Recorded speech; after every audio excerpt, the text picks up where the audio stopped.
नमस्कार मंडळी. उपवास म्हटलं की खिचडी ही नेमकी असतेच. दुसरे कोणतेही पदार्थ असो किंवा नसो, पण खिचडी हे आपण सगळेजण 100% बनवतोच.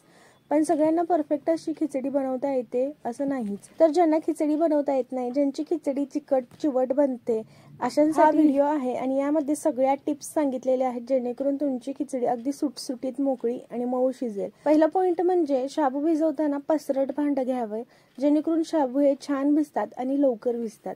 पसरट भांड्यामध्ये तुम्ही लवकर शाबू भिजवू शकता. त्यानंतर शाबू आता आपण स्वच्छ धुवून घ्यायचे आहेत. धुताना देखील काही जण फॉल्ट करतात, तो म्हणजे फक्त एकदा धुतात आणि थोडंसं पाण्यामध्ये धुतात, ज्यामध्ये याचं स्टार्च निघत नाही. त्यावेळेस तुम्ही काय करायचं आहे, 2 ते 3 वेळा भरपूर पाणी टाकून जोपर्यंत यावरचं पांढरं पाणी जातं तोपर्यंत शाबू व्यवस्थित स्वच्छ धुवून घ्यायचा आहे. ही दुसरी टिप आहे. आता शाबू स्वच्छ धुवून घेतल्यानंतर यामध्ये किती पाणी टाकायचं? काही जण जास्त पाणी टाकतात, त्यामुळे खिचडी चिकट बनते, आणि काही जण कमी टाकतात, त्यामुळे खिचडी अगदी घट्ट राहते, भिजत नाही व्यवस्थित. तर तुम्ही इथे बघू शकता, शाबू भिजून वरती थोडंसं पाणी राहील, जे आपण चमच्याने बघू शकतो. इतपत पाणी राहील, आपल्याला तेवढं पाणी यामध्ये ठेवायचं आहे. हे अगदी परफेक्ट पाणी आहे. आता ही रात्रभरासाठी आपण भिजत ठेवूयात, म्हणजे सकाळपर्यंत व्यवस्थित असे शाबू भिजतात. तर इथे दुसऱ्या दिवशी सकाळी तुम्ही बघू शकता, छान असे हे शाबू भिजलेले आहेत आणि पूर्ण सुटसुटीत मोकळे झालेले आहेत. एक ना एक शाबू अगदी मोकळा बनलेला आहे यामधला. तर शाबू भिजवण्यासाठी या 3 टिप्स सांगितलेल्या आहेत, त्या तुम्ही फॉलो केल्यात तर शाबू अगदी व्यवस्थित परफेक्ट असं भिजतं. बघू शकता, मस्त असं मोकळं सुटसुटीत बनलेले आहेत आणि अगदी मऊ असे भिजलेले आहेत. यातलं जरी एक शाबू दाबला तरी तो लगेच फुटतो. या सगळ्या टिप्स फॉलो करून अशा पद्धतीने शाबू भिजवून घ्यायचे आहेत. आता आपण याला शिजवून घेऊयात. शिजवताना देखील काही मिस्टेक करतात, ते म्हणजे सगळ्यांचं जास्त असं समज असतो की जास्त तेल टाकलं की खिचडी व्यवस्थित शिजते, पण जास्त तेल टाकलं की तिथंच तुमची खिचडी ही चिकट बनते आणि व्यवस्थित शिजत नाही. फक्त चमचाभर तेल टाकायचं आहे. तुम्ही तेलऐवजी तूप वापरू शकता. जितकं कमी होईल तितकं तेल वापरायचं आहे, म्हणजे खिचडी अगदी व्यवस्थित शिजते. तर आता यामध्ये मी एक बटाटा बारीक चिरून टाकलेला आहे, कच्चा बटाटा आहे. आणि बटाटा फ्राय करताना त्यामध्ये बटाट्यापुरतंच मीठ टाकायचं, जास्त मीठ टाकायचं नाही, नाहीतर बटाटे हे खारे होतात.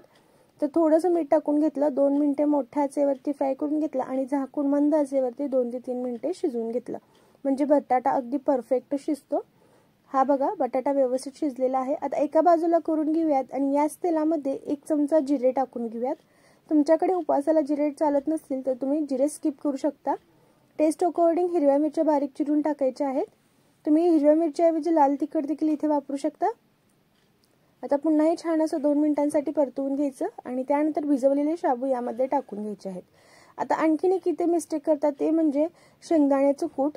तर शेंगदाण्याचं कूट तुम्ही जाडसर टाकत असाल तर त्यामुळे व्यवस्थित असं खिचडीला टेक्स्चर येत नाही.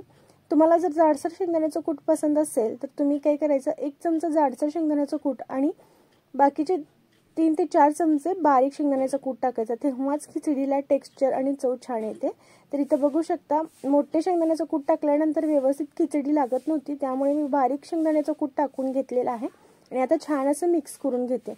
छान मिक्स करून घेतल्यानंतर झाकून आपल्याला एक वाफ काढून घ्यायची आहे, म्हणजे व्यवस्थित खिचडी शिजते.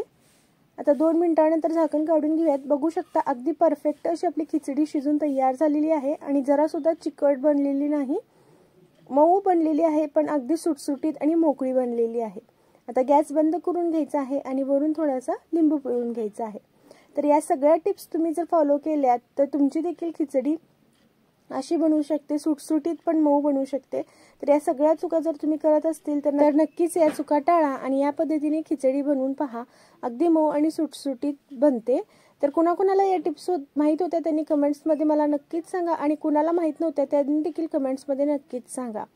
आणि या टिप्स तुम्हाला जर हेल्पफुल वाटल्या असतील तर आपल्या मैत्रिणींसोबत शेअर करा. चॅनलवरती नवीन असेल तर चॅनलला लाईक, शेअर आणि सबस्क्राईब करायला विसरू नका.